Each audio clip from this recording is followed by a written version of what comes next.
जे देही उदास गेले आशा पाश निवारून विषय तो त्यांचा झाला नारायण नावडे जन धन माता पिता। प्रस्तुत प्राप्त प्रसंगी प्राप्त स्थळी प्राप्त वेळी कीर्तनरूपी सेवेसाठी निवडलेला अभंग जगदवंदनीय जगद्गुरु वैराग्याचे महामेरू संप्रदायाचे कळस देहू निवासी संत श्रेष्ठ तुकाराम महाराजांचा चार चरणाचा अभंग सेवेकरिता घेतलेला आहे। या अभंगाच्या द्वारे महाराज भक्ताची लक्षणं सांगतात। भक्ताची लक्षणं सांगताना ज्या लक्षणानं देव आपुलासा भक्तांनी केला त्याच लक्षणाला आवडून ते देवाला लक्षणं आवडतात म्हणून देव त्याच्या पाठीमागं उभा टाकतो।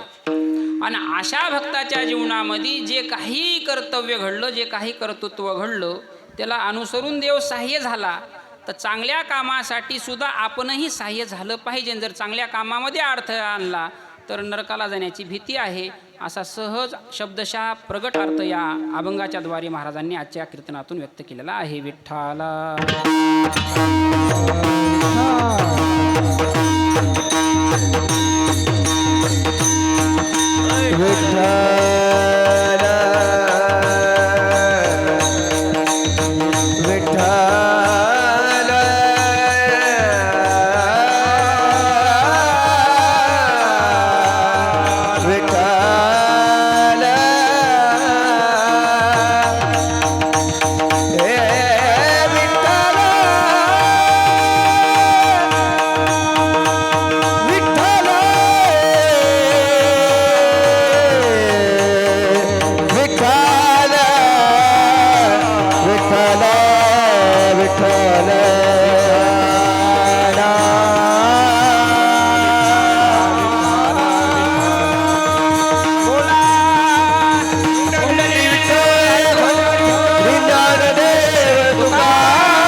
करण्याच्या पूर्वी अल्पसा परिहार संप्रदायाच्या नियमानुसार बंधनकारक आहे। गेल्या अनेक वर्षापासून चालत असलेला हरिनाम सप्ताह आपल्या गावामध्ये या वर्षाच्या सप्ताहाची आजचा दुसऱ्या दिवसाची सेवा सर्व गावकरी मंडळीच्या वतीने या ठिकाणी माझ्या वाट्याला आलेली आहे।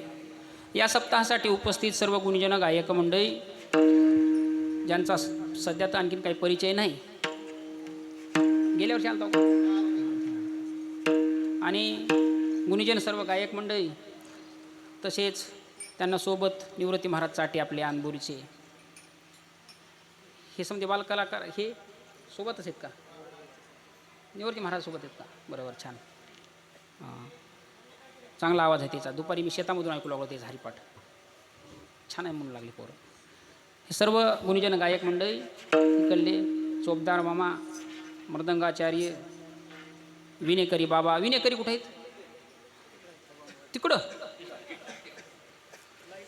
हां, राहू द्या। सर्व आपल्या गावामध्ये हा चालत असलेला संस्कृतीचा ठेवा उत्सव इथून पुढे कालपासून 7 दिवस हरिनामाचा उत्सव आपल्या गावामध्ये सुरू आहे। त्या उत्सवामध्ये आनंदामध्ये रममान झालं पाहिजे आपण सर्व गावकऱ्यांनी।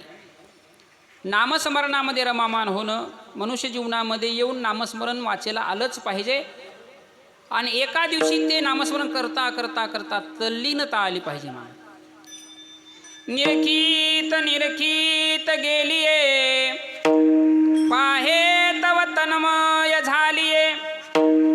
पाहता पाहता पाहता जर गेलं तर तन्मयता परमार्थाची उच्च दशा म्हणजे काय? तदरूपता, तन्मयता, त्यानुसार होणं। सुरुवातीला मानवी जीवनामध्ये संसारामध्ये आपल्याला परमार्थ कळत नाही, नामस्मरण कळत नाही, केलं तर कसं करावं बरं, करताना पुन्हा त्याच्याकडे ध्यास नाही, मग दुसऱ्या गोष्टी येतील कशा? म्हणून हे करता करता करता करता करता केलं पाहिजे तद्रूप होणं. 7 दिवस 8 दिवस झालं काला संपला. इथला उत्सव आपल्या वर्षभर ते सतत करत नाहो आपण, पण 7 दिवस केल्याच्या नंतर 8व्या दिवशी जी उदासीनता आहे त्या माणसाकडे, झालं गडी आपल्या गावातला आता काही खरं नाही. पण हे आयुष्यभर उत्सव असला पाहिजे. मग आयुष्यभर सप्ताह ठेवावं का?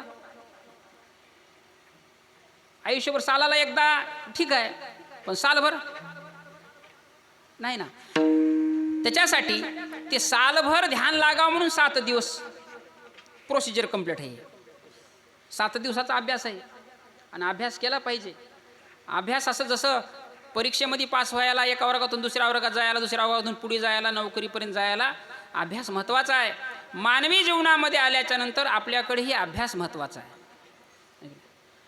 मग हे अभ्यास आहे. नामस्मरण करणं, श्रवण करणं, ही भक्ती करणं अभ्यास आहे. आणि त्याच्यात आपल्या शरीराचा अभ्यास वेगळा. शरीराला नाही केला तरी जमतंय, शरीरानं नाही केला तर जमतंय, पण मनाकडं आला पाहिजे. मनाकडं अभ्यास आला पाहिजे. कारण सर्वात चंचल जगामधलं मन आहे. माऊली ज्ञानोबारायांनी मनालाही एका ठिकाणी आणण्यासाठी मनाला अभ्यास लावला पाहिजे सांगितलं. कशानं लावा त्याला अभ्यास? परी वैराग्याचे निआधारे जरी लाविले अभ्यासाची मोहरे. मग महत्वाचं आहे परी के तुले नि एके अवसरी स्थिरावेल. थांबल. माणूस किती शरीरानं पळाला ह्याला काहीच महत्व नाही. पाहू द्या किती बी, नाही एका जागी किती बसला ह्याला काहीच महत्व नाही. मन किती एका जागी बसलं ह्याला महत्व आहे.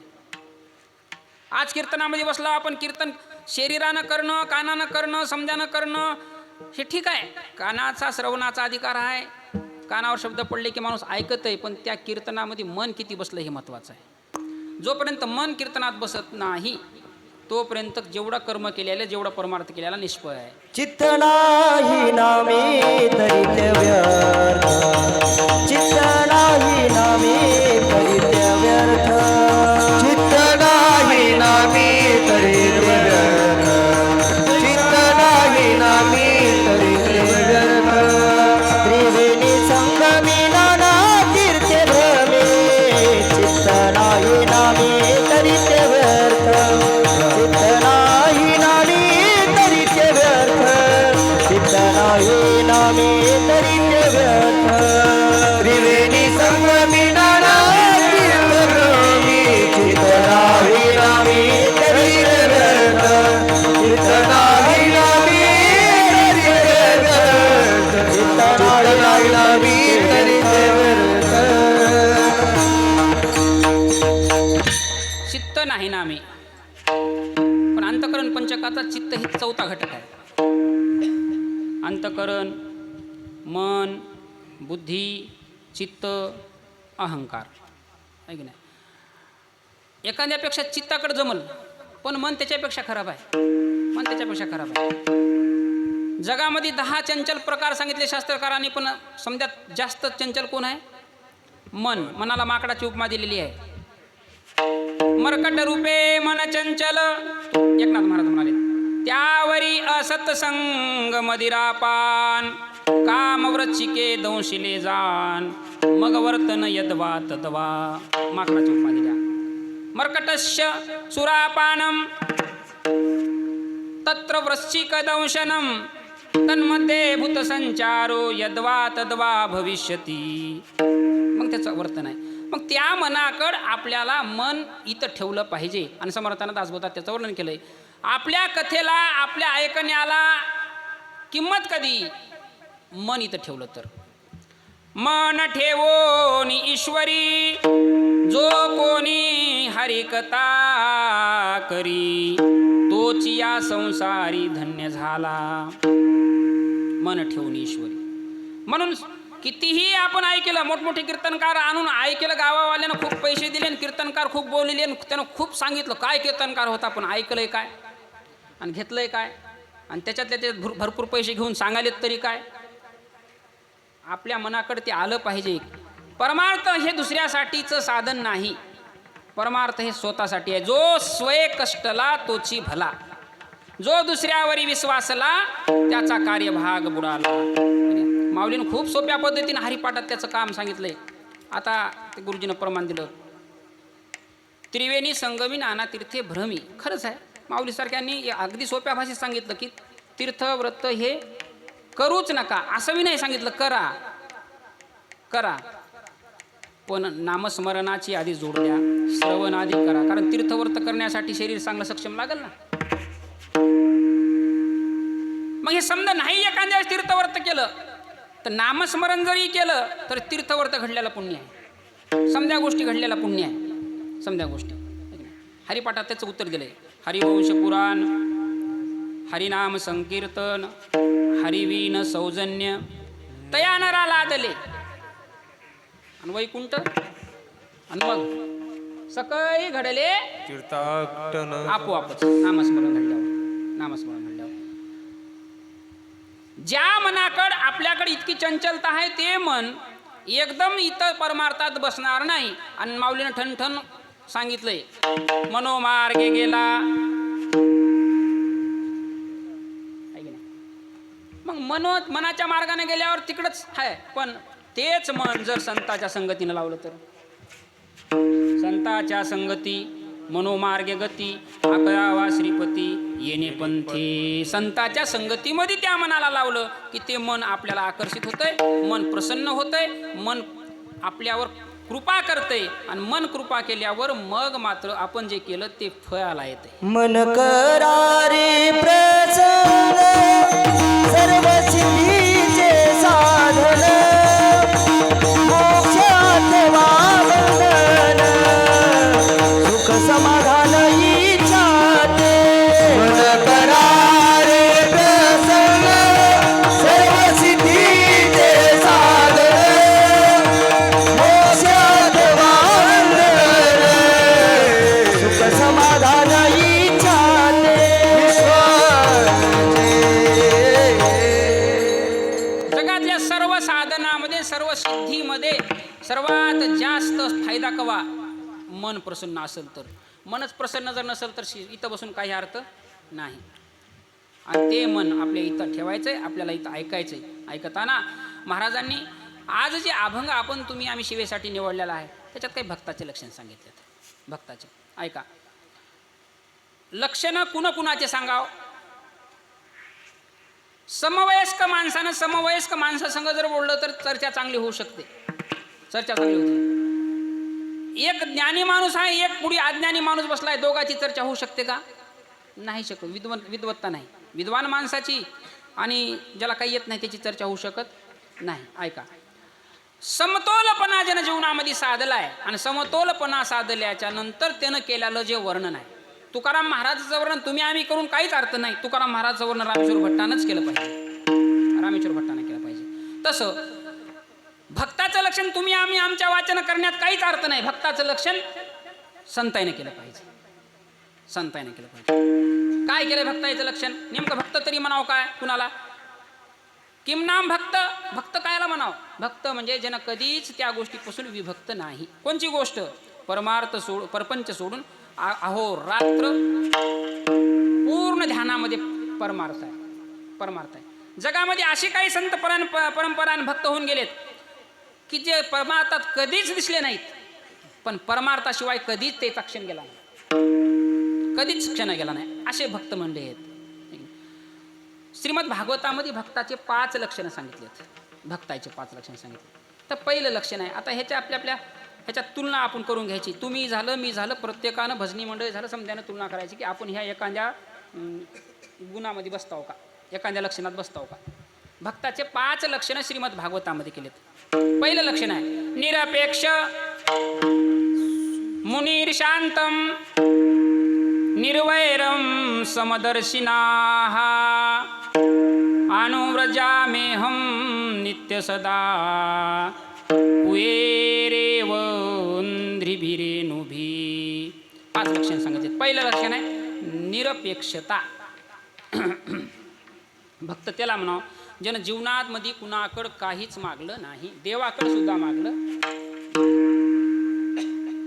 मागणं म्हणजे आपल्या जीवनामधलं सर्वात खालचं पतन आहे.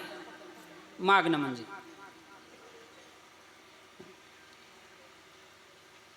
तुकाराम महाराजांनी सांगितलं, भिक्षा पात्र अवलंबने जोयोजिने लाजिरवाने ऐशियास नारायणे. कसं शक्य आहे ते? रामायणामध्ये असं सांगितलंय, मागल्याच्या नंतर भगवान परमात्म्यालाही बळीच्या घरचा द्वारपाल व्हावं लागले मागल्यावर. मग मागत नाहीत. जे मोठे भक्त होऊन गेले त्यानं जगामध्ये कुणालाच काही मागलं नाही, देवाला सुद्धा काही मागलं नाही. देव ज्याच्या द्वारामध्ये आलाय ते नियोबार आहे म्हणते, देवा तुला मी बोलिलं नाही. तुझ लागी ते बोलाविले कोणी, राखिल्या वाचोनी आलसी का, राखिल्या वाचोनी आलसी का, राखिल्या वाचोनी आलसी. तुझ लागी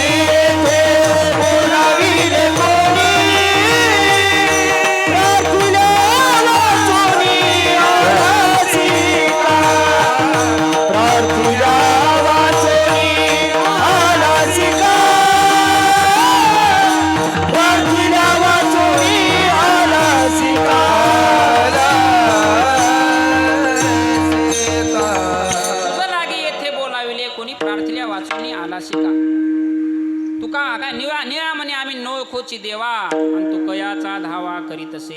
म्हणजे देव साक्षात आल्यावर त्यालाही दूर केलं, त्याचं नाव भक्त आहे.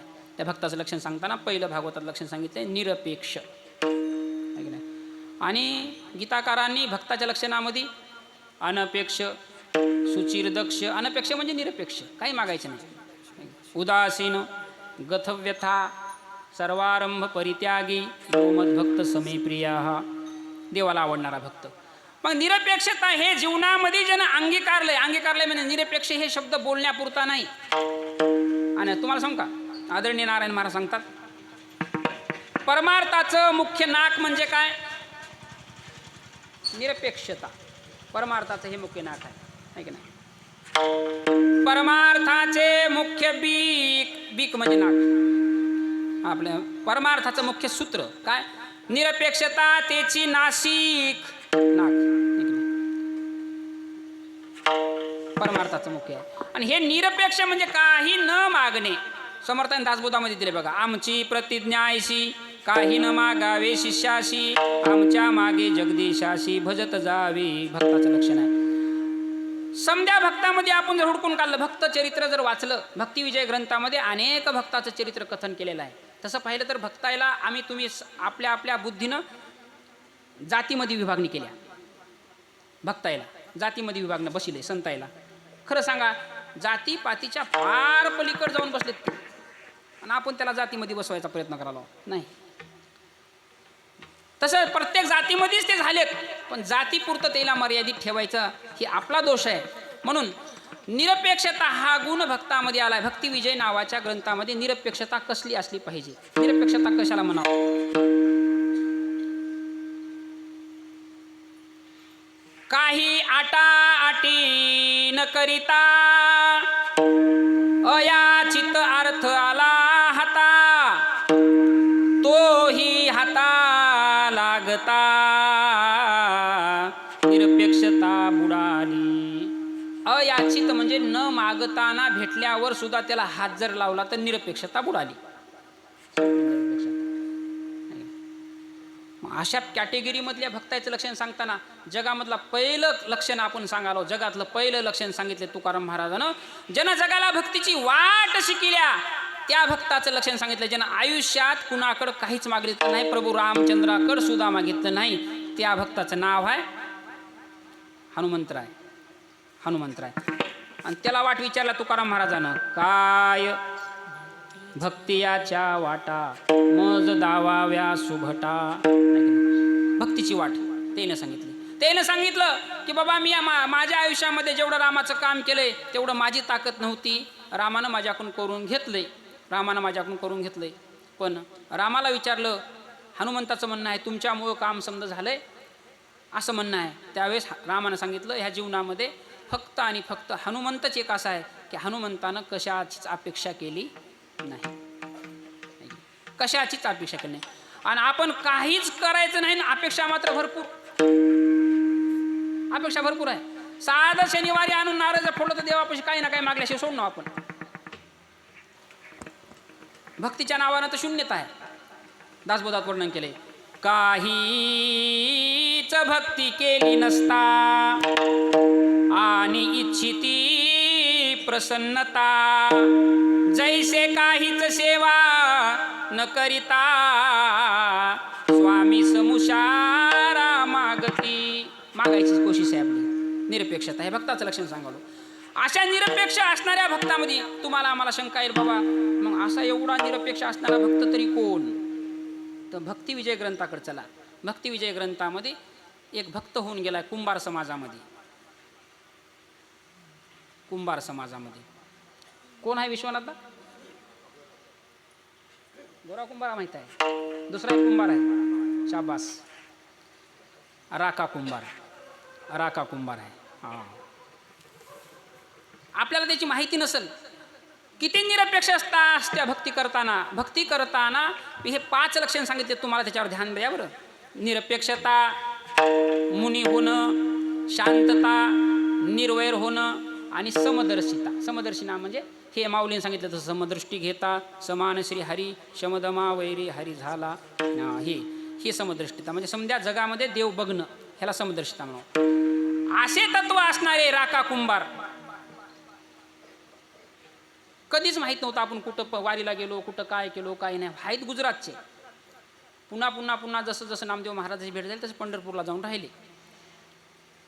पण त्या राखा कुंभारानं काय केलं, एका दिवशी त्याचा धंदाच होता. अहो साधू संतांनं मानवी जीवनाला कधीच आपलं घरदार संसार सोडून भजन करा असं सांगितलं नाही. कधीच सांगितलं नाही. कर्मे ईशू भजावा, आपल्या कामामध्ये राम भजा, आपल्या कर्तव्यामध्ये देव भजा. कर्तव्यापासून पलायन करून देव भजू नका. कारण कर्तव्यापासून माणूस जर दूर गेला आणि मग देवदेव करू लागला तर त्याला प्रत्येक साधू संतांनी खोटं ठरवलं. खोटं अलिप्त कमळ जडी जय जरी जैसे, अलिप्त कमळ जडी जैसे जडी जैसे, अलिप्त कमळ जडी जैसे जडी जैसे, अलिप्त कमळ जडी जैसे. हो सत्यवादी कर संसार सकळ, अलिप्त कमळ जडी जैसे, अलिप्त कमळ जडी जैसे. सत्यवादी करी संसार सकळ, अलिप्त कमळ जडी जैसे, अलिप्त कमळ जडी जैसे. पाण्यामध्ये कमळ जसं राहते, पाण्यामध्ये राहून पाण्याच्या बाहेर काढल्या काढल्या त्याला एक थेंबी चिटकत नाही. अलिप्त आहे, अलिप्त आहे. तसं माणूस संसारात भरपूर दिसायला, पण संसारात दिसताना परमार्थ ध्यानात राहणं. कामामध्ये काम, काही म्हणा राम राम, जाईल भवश्रम, सुख होईल दुःखाचे. आणि जर आपल्या कर्तव्यापासून पलायन जर केलं, काही काही माणसं अशी खूप आहेत जगामध्ये, संसाराला लात मारायची, बायकोला विचारायचं नाही, लेकरा बाळाला विचारायचं नाही, माय बापाला विचारायचं नाही, आणि रोज मंदिरावर आलं की टाळ्या वाजवायचा. हरिमुखे म्हणा, हरिमुखे म्हणा, पुण्याची गणना. त्या भजनाला मी म्हणणार गेलो, त्या भजनाला तुकाराम महाराजांनी दोष दिलाय. भजन ते आणि नरका जाणे ते भजन वंगळवाणी. कोणचं? घरात त्याला लात मारायची आणि इथं येऊन टाळ्या वाजवायचा.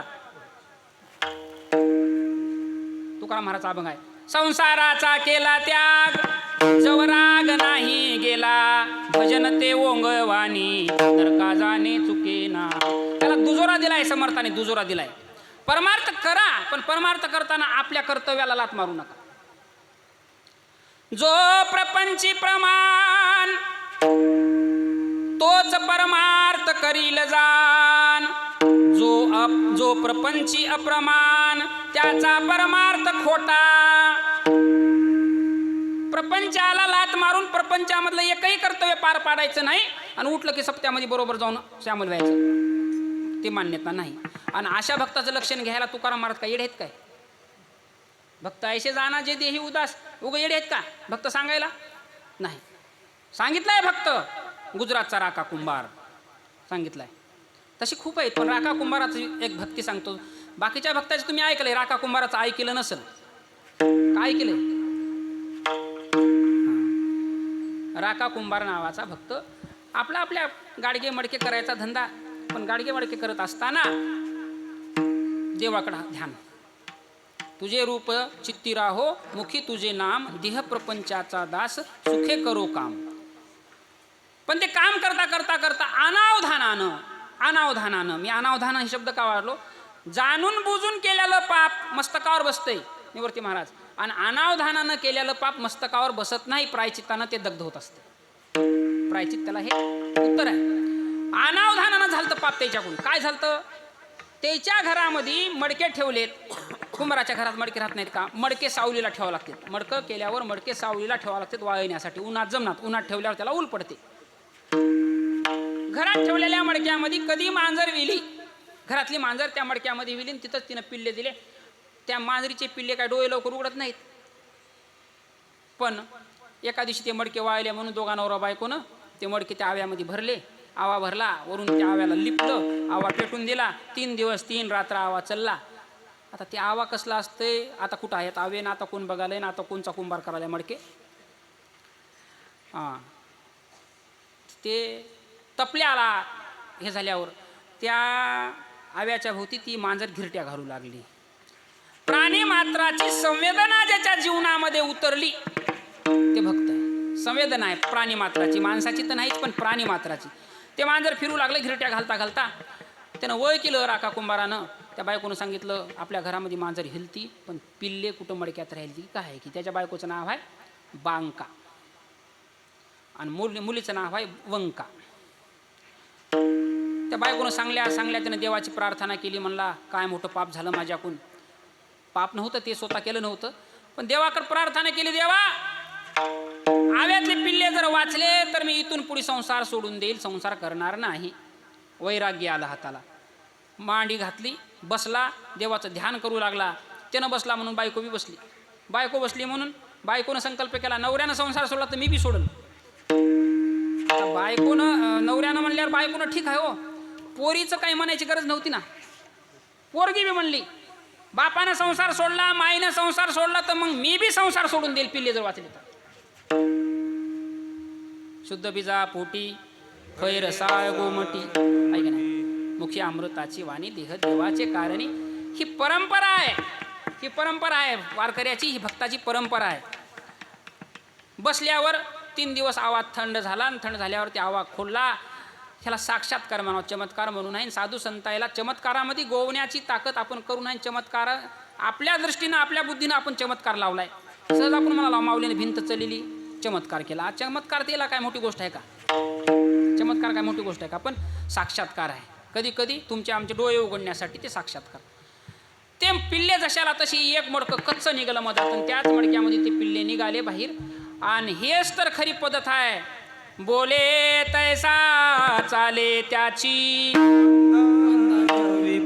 ही संताची मंडळी आहे. आणि आपलं तसं नाही, आपलं तुमचं माझं बोले एक, चाले एक, आणि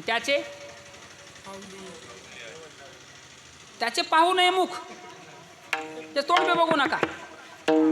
पण त्यानं जसं बोललं की पिल्ले वाचले बाबा, आणि आता संसार सोडायचा आहे, सोडून दिलं, स्वाहा केलं, पाणी सोडलं संसारावर, निघून गेले, पिल्ले वाचले.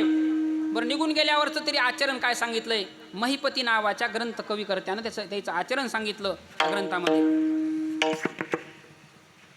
जगामध्ये फिरत असताना कुणाच्याच वस्तूला हात लावायचा नाही. कुणाच्याच वस्तूला कोणी दिलं तर घ्यायचं नाही. अयाचित व्रत, अयाचित निरपेक्षता सांगाल तुम्हाला भक्ताची. आणि चलता चलता चलता तिघांनाही संन्यास घेतलाय, संसार सोडला. पोरीनं घेतला, बापानं घेतला, पत्नीनं घेतला, आणि पोरीनं बी घेतला. ते चलता चलता चलता जंगलात मध्ये एखाद्या जर लाकडं लागले, लाकडं घेत असताना लाकूड तर घ्यायचं, कोणचं घ्यायचं?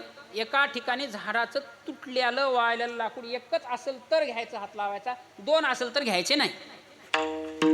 2 असेल तर घ्यायचे नाही. का घ्यायचे नाही 2?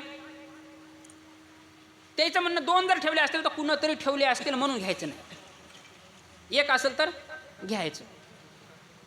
अशीच दिनचर्या चालली त्याची, दिनचर्या चालायची. एका दिवशी काय झालं, राका कुंभाराची पोरगी नदीवर आंघोळ करू लागली आणि आंघोळ झाल्यावर तिथंच ध्यानाला बसली. मानस पूजा तिनं आरंभ केली. तेवढ्यामध्ये नामदेव महाराजाची पोरगी तिथंच आली आणि कपडे धुवू लागली. नामदेव महाराजाची पोरगी कपडे धुत असताना नामदेव महाराजाच्या पोरीच्या कपड्याचं पाणी तिच्या अंगावर उडलं. तिच्या अंगावर उडल्या तिनं सांगितलं, बाई मी आताच आंघोळ केले आणि मानस पूजेला बसले, माझी पूजा होते, तू कशाला माझ्या अंगावर पाणी उडवालीस. प्रामाणिकपणानं तिनं सांगितलं. हिनं गुणानं बसावं की नाही. नामदेव महाराजच्या पोरीनं सांगितलं, खूप बघले म्हणली, वरी वेश केला आणि दोष भरला म्हणली, आता निघालीस म्हणली सवय करायला, बाप तसला म्हणे संसार सोडून गेलाय, माय तसली म्हणली, तू बी त्याच्या पाठीमागं लागलीस, आता आंघोळ करून पूजा करलीस म्हणली, पाणी उडाले म्हणून सांगालीस म्हणली. बापाचं नाव केल्यावर कोण्या बाईला चांगलं वाटते सांगा बरं. बापाचं नाव, किती नवऱ्याच्या घरी नंबर 1 गडगंज श्रीमंत असू द्या आणि किती सुख असू द्या, आणि तिथं जर सासरवाडीला सासरला जर एखाद्यानं जर त्या बाईला बापाचं नाव काढलं तिच्या पुढी, तळ पायाच्या मुली मस्तकाला जाते. तसं हिचंही झालं राका कुंभाराच्या मुलीचं. तिनं म्हणली, बाई माझ्या बापाचं नाव काढू नको म्हणली, माझ्या बापानं तर मांजराचे पिल्ले वाचावं म्हणून संसार बापाने सोडलंय, तुझ्या बापासारखा देवाला रडिणारा माझा बाप नाही म्हणली. रडू देवाला मागालाय म्हणली. तुझा बाप कोण? नामदेव महाराज. ती नामदेव महाराजाच्या पोरीला म्हणलेल्या, तुझ्या बापानं देवाला रडू निवत चारलाय म्हणली, देवाला कवाचं जेव्हा बघलं तेव्हा वेटीस धरालाय म्हणली, असला का भक्त असते का म्हणली. ती तडक उठली, नामदेव महाराजाकडे गेली. नामदेव महाराजा सांगितलं म्हणली, तुम्ही तर म्हणत होता देव मला बोलतोय, देवासंग मी रोज बसतो, देव माझ्या संग गुणगान करते, तुम्ही श्रेष्ठ का मग ते जंगलात फिरायला राका कुंभार श्रेष्ठ. नामदेव महाराजाला थोडा अहंकार आला. नामदेव महाराज देवाकडे गेले, देवाला विचारलं, देवा राका कुंभार वैराग्य भक्त आहे तुमचा की मी आहो, राका कुंभार विरक्त भक्त आहे की मी आहो, राका कुंभाराकडे निरपेक्षता आहे की माझ्याकडे आहे. देव म्हणला, न्याय निवडा कसा करावा बा.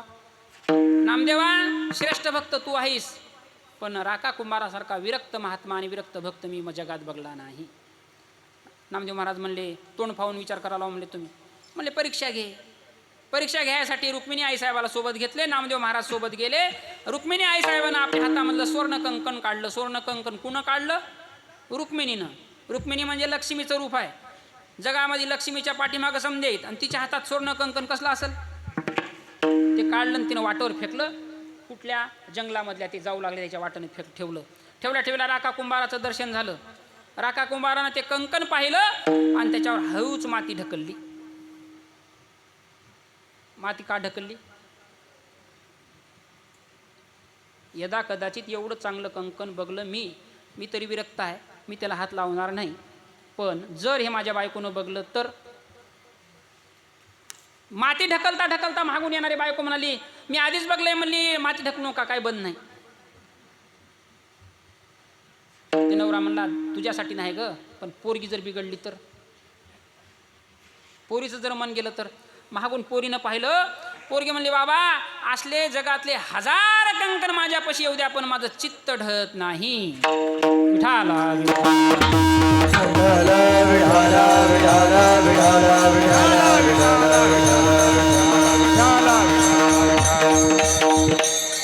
ही भक्तीची कॅटेगरी आहे. ही भक्तीची कॅटेगरी आहे. मग ही भक्तीची कॅटेगरी असताना निरपेक्षता हा गुण सहज आला. दुसरा गुण दिलाय शांतता. भक्ताकडे काय असावं? शांतता. आणि सर्वात मोठा गुण आहे शांती.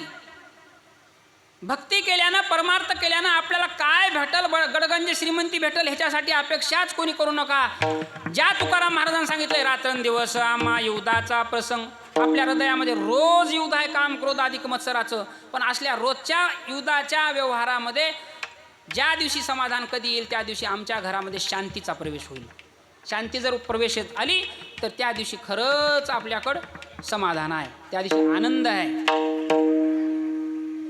ऐका, निरपेक्ष मुनीर म्हणजे काहीच मागणं नाही, कुणाकडं नाही, मुनी होऊन बसणं, शांत होऊन बसणं, निर्वैर होणं.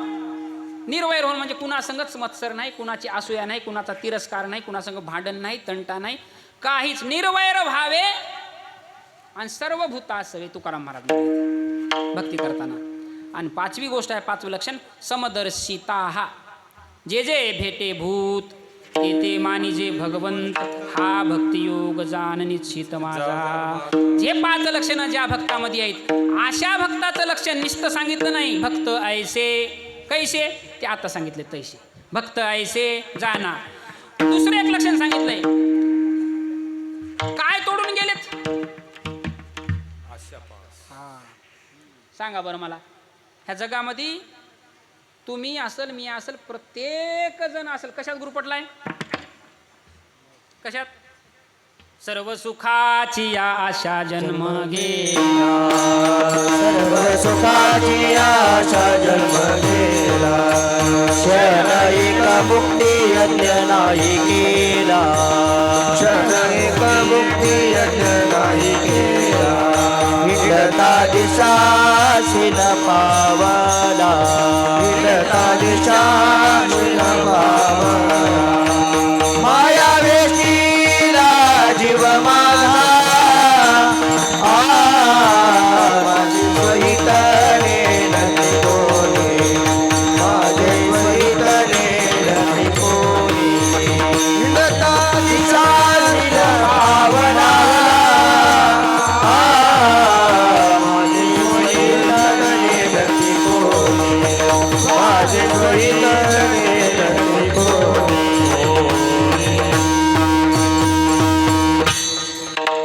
कोणी जरी असेल तर आशेला सांडून पलीकड कोणी पोहोचला नाही.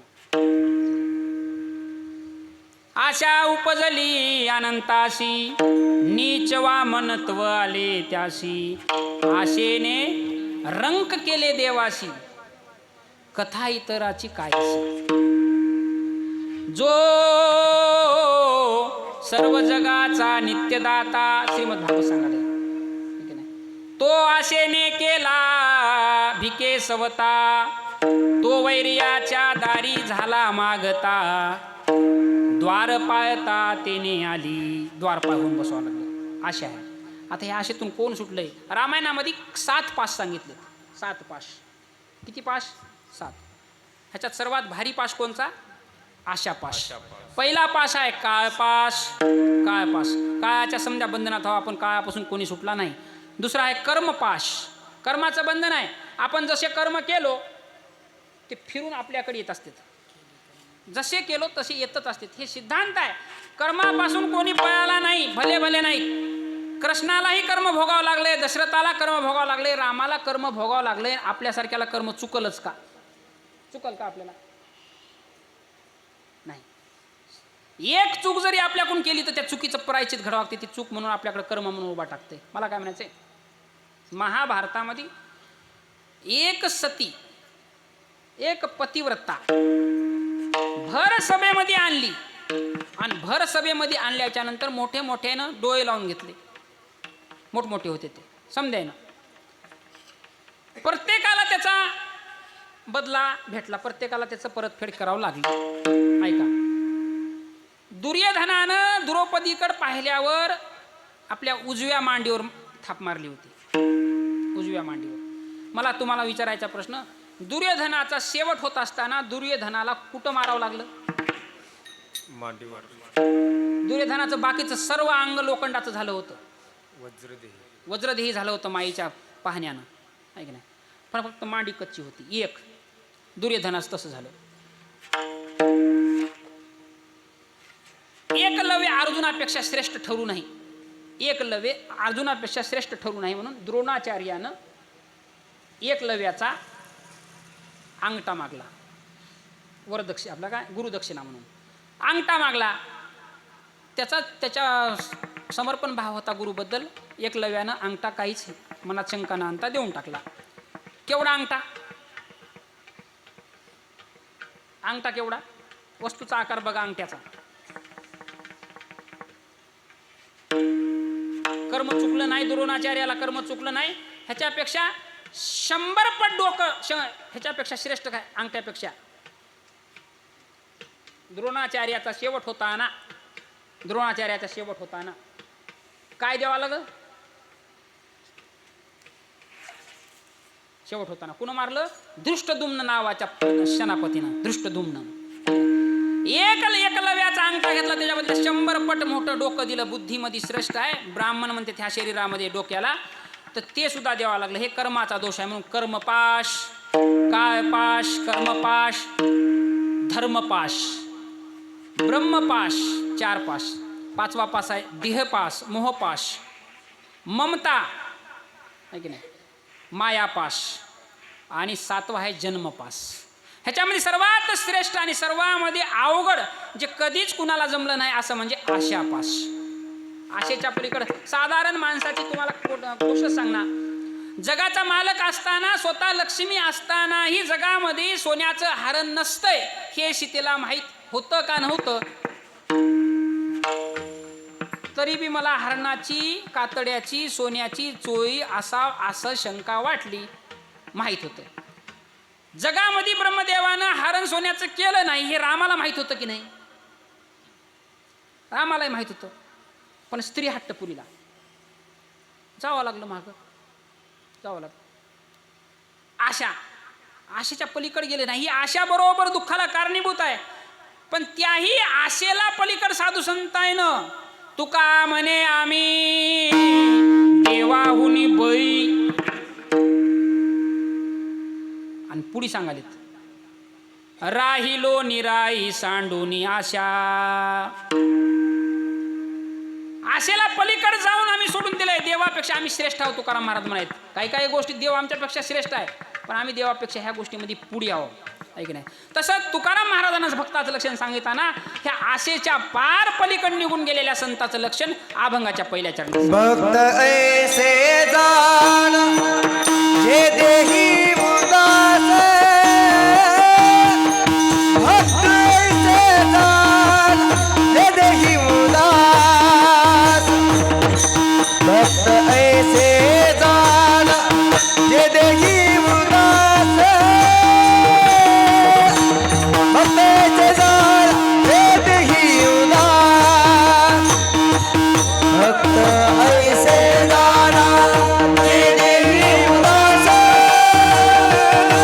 भक्त ऐसे जाणा जे देही उदास, भक्त ऐसे जाणा जे देही उदास, भक्त ऐसे जाणा जे देही उदास.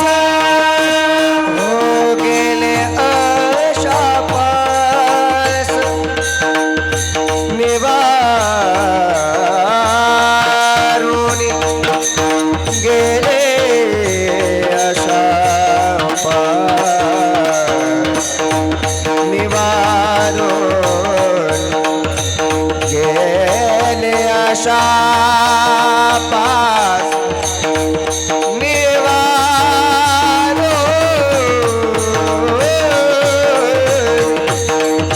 गेले अशापास गेले अशापास, गेले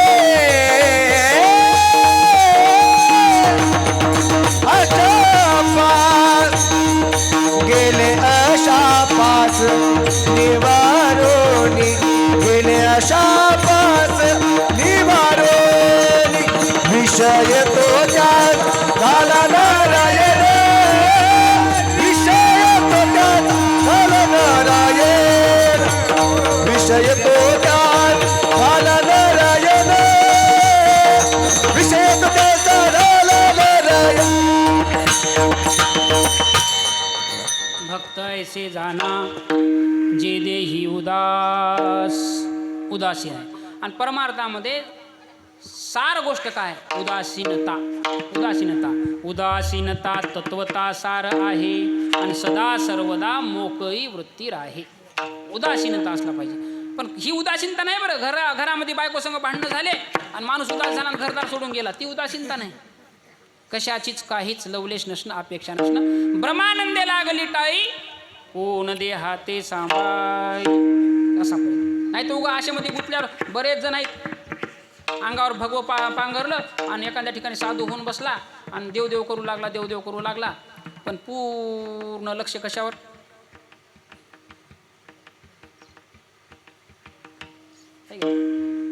तसं पाहिलं तर पांढरे कपडे घातले म्हणून खूप पांढरा चांगला माणूस समजू नका.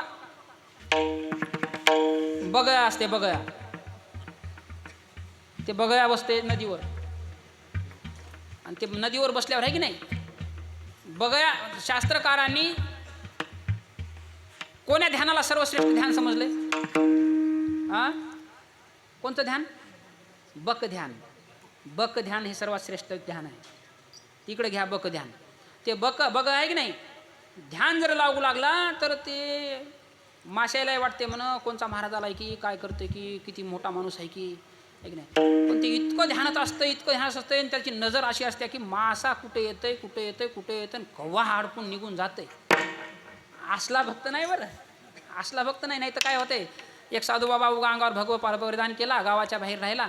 गावाच्या बाहेर राहिलं की लोकांची धाव लागत्या आहे की नाही. मतामताचा गलबलान कोणी न पुसे कोणाला, लोक कामण्याच्या वर्ताला झुंबून पडती. मतामताचा गलबला आणि जो जे मती स्थिरावला तया स्थिची थोर. मी बडा की तू बडा, मी बडा की तू बडा. तसं त्या साधूनं मस्त आपलं आपलं भगवं परिधान केलं, गावाच्या बाहेर मस्त कुटिया स्थापन केली आणि त्या कुटियामध्ये आश्रमामध्ये राहू लागला. ते राहता राहता राहता बरेच दिवस लोकांना वाटलं बाबा साधू मोठा आहे गडे, साधू मोठा आहे बघा. काही साधवायचं असल्यावर कधी माणूस काय कधी साधल काय सांगायचं जमना. त्यानं मस्त ध्यान लावायचा, लोकांना उपदेश करायचा, सांगायचा. त्याच गावामधली एक शाहूकारीन बाई, तिचा साधूवर विश्वास बसला. साधूवर विश्वास बसल्याच्या नंतर खूप त्याची पूजा करू लागली, अर्चा करू लागली. लोक त्याच्या मागे धावू लागले, समजे झाले. त्याच गावामधला एक साधा भोया माणूस रिटायर झाला. रिटायर झाल्याच्या नंतर लेकरं बाळ कोणी नव्हते आणि एक मुलगी होती जावाई. त्याचं म्हणणं बाबा आपलं जीवन गेलं आहे नोकरीमध्ये करता करता, जाऊ द्या म्हणलं चला आता आपण तीर्थाटन तरी करावं, फिरून यावं. झाले आपण रिटायर झाला, फिरून येण्यासाठी मस्त त्याने गेला. पण त्याचं म्हणणं की बाबा मी फिरून गेलो तेव्हाच्या काळामध्ये काही बँका नसत्याला, काही नाही पैसे ठेवायला. रिटायरमेंटला काही जी संपत्ती भेटली होती 5-50 हजार रुपये पैसे भेटले. त्यानं काय केलं, हे पैसे आपण फिरायला गेल्यावर नक्की चोराचा हाबाडा येईल, चोर चोरून नेतील म्हणून भीती वाटली. त्याचं म्हणणं हे पैसे ठेवावं कुणापाशी, ठेवावं कुणापाशी म्हणून त्यानं काय केलं, त्याचा विश्वास बसला. तुम्हाला सांगतो ह्या जगामध्ये परमार्थिक माणसावर भरपूर विश्वास असते लोकांचा. त्या विश्वासाला तडा जाऊ न देणं हे आपलं कर्तव्य आहे. निवृत्ती महाराज, हे तुमचं माझं प्रत्येकाचं कर्तव्य आहे. विश्वास, त्यानं विश्वास टाकला आणि आपली जमापुंजी त्या साधूच्या हवाली करून टाकली. करून टाकल्याच्या नंतर साधूला सांगितलं, हो का मी तीर्थाटनाला चालो आणि हे माझ्यापाशी काही जमापुंजी आहे, रिटायर झालो, आता एवढे पैसे आहेत, मी तीर्थाटन जाऊन येतो, एवढं फक्त तुम्ही माझं सांभाळ करा. ते साधू म्हणला, हे बघ म्हणला मी आयुष्यामध्ये घरदार समजा सोडून दिलं, इथं आलो म्हणला देवाचं नाव घ्यायला आणि ते वजन माझ्यापाशी देऊ कशाला द्यालास? नाही महाराज तुमच्यावर माझा विश्वास आहे. ते साधू म्हणला, ठीक आहे म्हणला, तुझा विश्वास आहे, तुमची सेवा करण्यासाठी चालू म्हणला मी. असं कर म्हणला, मी काय त्याला हात लावत, मी काय हात लावत नाही. तुझ्या बाजूला एक खड्डा कर आणि तिथं ठेवून दे आणि पुन्हा तीर्थाटन करून आल्यावर घेऊन जा. त्यानं मस्त खड्डा केला एक साधूच्या झोपडीमध्ये आणि ते पुरून ठेवलं. पुरून ठेवल्यावर ते तीर्थाटन करायला गेलं. 8-15 दिवस महिना निघून गेला. फिरून आल्याच्या नंतर पहिलं काम केलं, साधूकडे गेला आणि साधूला विचारलं, म्हणले महाराज तीर्थाटन करून आलो, झालं म्हणला, माझ्यावरचा भार हलका केला म्हणला, माझी धनसंपत्ती तुम्ही ठेवून आणि माझं मला धन द्या. साधू म्हणला, तुला माहित नाही का म्हणला मूर्ख, तुला माहित नाही म्हणला, अरे मी धनाला शिवतच नाही म्हणला आणि तू मला सांगलास म्हणला धन द्या. धन ठेवलंय कुण, तू कुठं ठेवलास? म्हणले तिथं ठेवलं होतं. खड्डा कर बघून घे.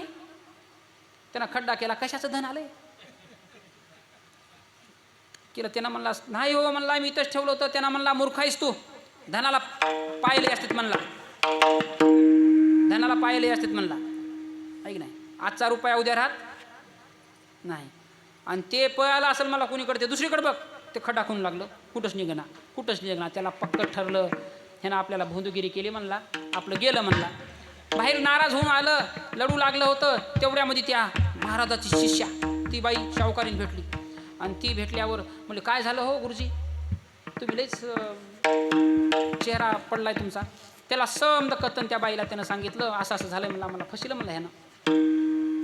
ती बाई म्हणली काय हरकत नाही म्हणली, तुमचे पैसे तुम्हाला परत भेटतील म्हणले. त्याने युक्तिवाद केला, दोघांमध्ये संगनमत केलं, ठरलं. हे बघा म्हणले गुरुजी, मी आता मला बी तीर्थाटनाला जायचं नाटक करते म्हणले, आणि माझ्यापाशी बी काही पैसे आहेत म्हणले, मी त्या साधू बाबाकडे नेऊन जमा करते म्हणले. आणि केल्याच्या नंतर फक्त एवढंच आहे, मी जायला आणि साधू महाराजाला सांगायला, त्यावेळेस तुम्ही यायचं म्हणले, साधूला सांगायचं. मग तुम्ही म्हणायचं की हे बाई साधू पैसे ठेवू नका, ह्यानं मला फसले, माझे पैसे घेतले. एवढंच म्हणा, एवढंच म्हणा. ठरलं त्याचं. त्या बाईनं तीर्थाटनाला जायचं, साधू कशी गेली आणि साधूला सांगितली, महाराज मला तीर्थाटनाला जायचे, माझ्यापाशी 2 लाख रुपये आहेत आणि एवढ्या वजन घेऊन मला जाणं होईना आणि घरी ठेवणं होईना. घरी ठेवलं की सूनबाई हाताला हात घालते आणि माझे पैसे घेईल. साधूना म्हणला मी पैशाला हात लावत नाही. ती बाई म्हणली महाराज ठेवू कुठं, तू या हाताने खड्डा करून ठेव. तेवढ्यामध्ये ते गुरुजी आला, तर म्हणला बाई मी फसलो तर फसलो, तुम्ही फसू नका. मी फसलो म्हणला ह्या महाराजापाशी पैसे ठेवून, ह्याला मला फसलं म्हणला, आणि तुम्ही कशाला ठेवाला म्हणला 2 लाख रुपये. म्हणजे तर 50 गेले. साधूनं वय केलं, ह्याचे 50 होते, ह्याच्या 50साठी म्हणजे 2 लाख चालेत. साधू म्हणला मूर्ख आहेस म्हणला, तू ठेवलास एकीकडे हुडकाला दुसरीकडे. अरे तुझे पैसे त्या कोणत्यात आहेत मला, जाय. त्याचं म्हणणं साधूचं, ह्याच्या 50,000साठी हे 2 जाऊ नाही, ठेव खन म्हणला. तिथं खणल्या पैसे 2 त्याचे निघले. बरं झालं म्हणला, बरं झालं. आणि ही शाहूकाराचे 2 लाख, शाहूकारींचे 2 लाख रुपये आता शाहूकारीने कुठं ठेवलं त्याच्यावर लक्ष आहे त्या साधूचं. ते बघू लागला.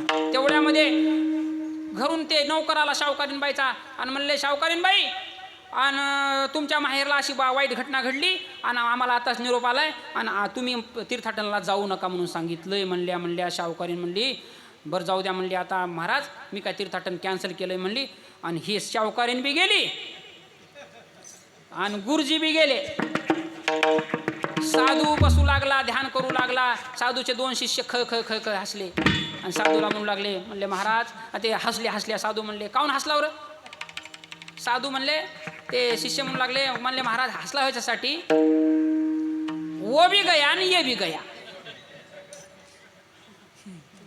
तेलही गेलं आणि तुपही गेलं. ह्याचा अर्थ काय आहे, आताच्या कलियुगामधली साधुवृत्ती निस्ती धारण करून वरच्या अंगानं वरपांग भक्ती वरी भगवा झाला नामे, अंतरी वास केला कामे, त्याची म्हणून ये साधू, जगी विटंबन बाधू.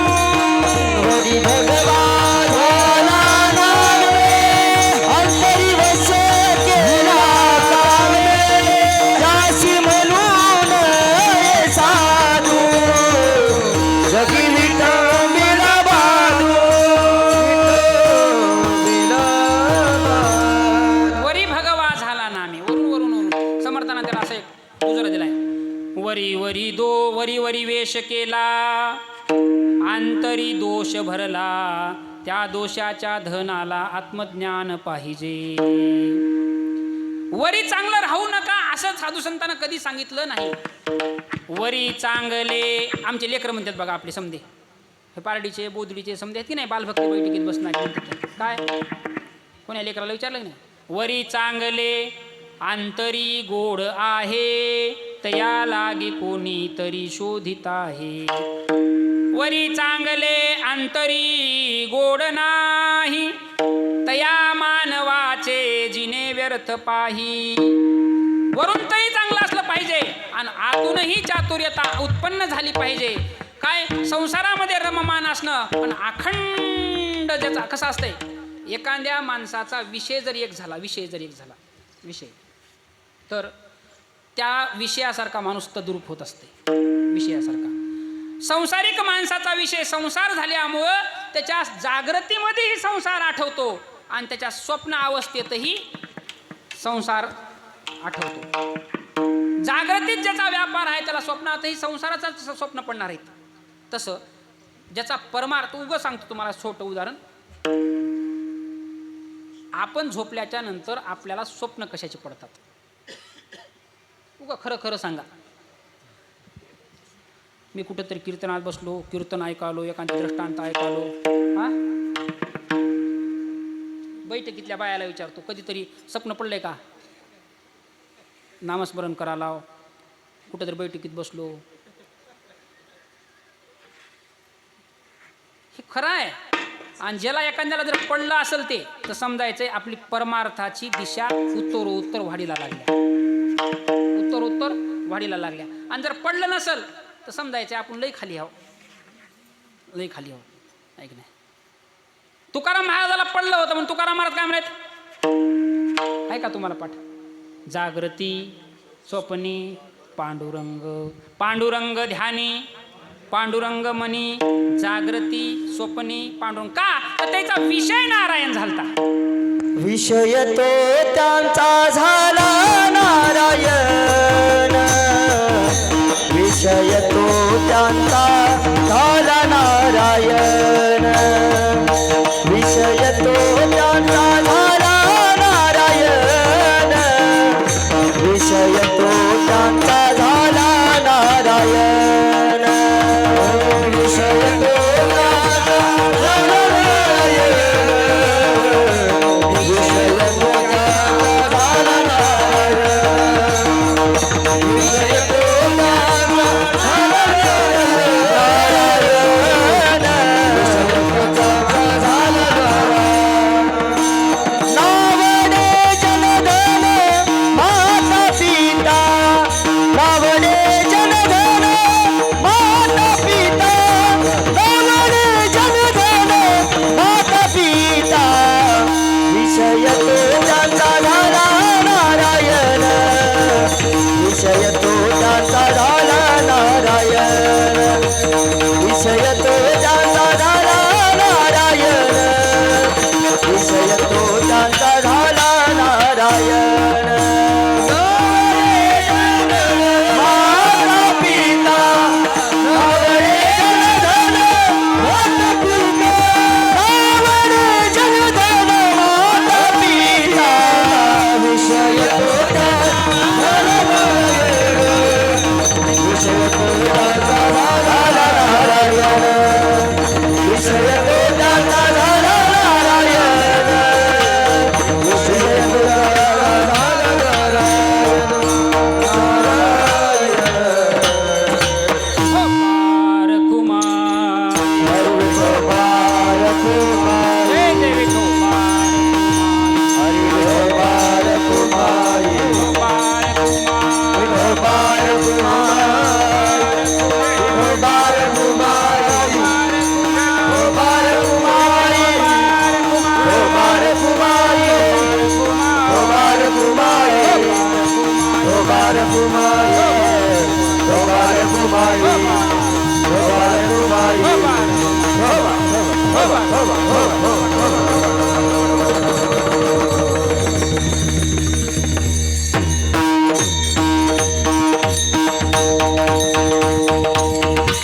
वा छान. विषय तो त्यांचा झाला नारायण, ना आवडे जन धन माता पिता. व्यवहार आहे त्याचा व्यवहार.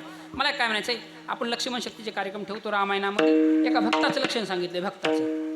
भक्ताचं लक्षण तसं आहे, पण भक्ताच्या सोबत असणाऱ्या माणसाचंही लक्षण तसंच आहे. कुणाचं लक्षण सांगितलंय रामायणामध्ये शक्तीमध्ये? भरताचं. भरत ज्या नंदीग्रामाच्या ठिकाणी वास्तव्य करत होते, भरत त्या नंदीग्रामाच्या ठिकाणी भरताचं लक्षण नाथ महाराजांना वर्णन केलंय. पण भरताच्या सोबत राहणारे हजारो माणसाचंही लक्षण तिथं तसंच केलंय. हजारो माणसाचं. काय आहे हजारो माणसाचं? भरत नगरी लोक चतुर, स्वये उदिमी एकांग वीर, होता द्वैताचा संचार, वृत्ती सत्वर छेदिती. लोकाय सांगितलं. दुसरी गोष्ट, काम काय होतं भरताच्या नगरीमध्ये राहणाऱ्या प्रत्येक माणसाचं काम काय? त्याचा एक उदीम होता. उदीम एक मोहरा करणे. काम काय होतं? अक्षराचे खरे नाणे. दुसरी गोष्ट आहे, जैसे देणे तैसे घेणे, कोणाही उणे असेना. जैसे देणे, काय द्यायचं, काय द्यायचं, पुढल्याला राम द्यायचं आणि घेताना काय घ्यायचं. हे आहे बोलाची भाषा आहे. बोलीची काय भाषा आहे, कोणची. आपण पुढल्याला काय द्याला त्याच्यावर पुढल्याकून अपेक्षा करायची आहे. पुढल्याकून अपेक्षा करायची आहे. पुढल्याला जर राम दिलं तर पुढल्याकून राम येईल ना. आणि पुढल्याला जर आपण शिवा दिलं पुढल्याकून तेच येईल ना. आपण काय वेचलंय, आपण काय दिलंय त्याच्यावर आपल्या देव महाग आहे.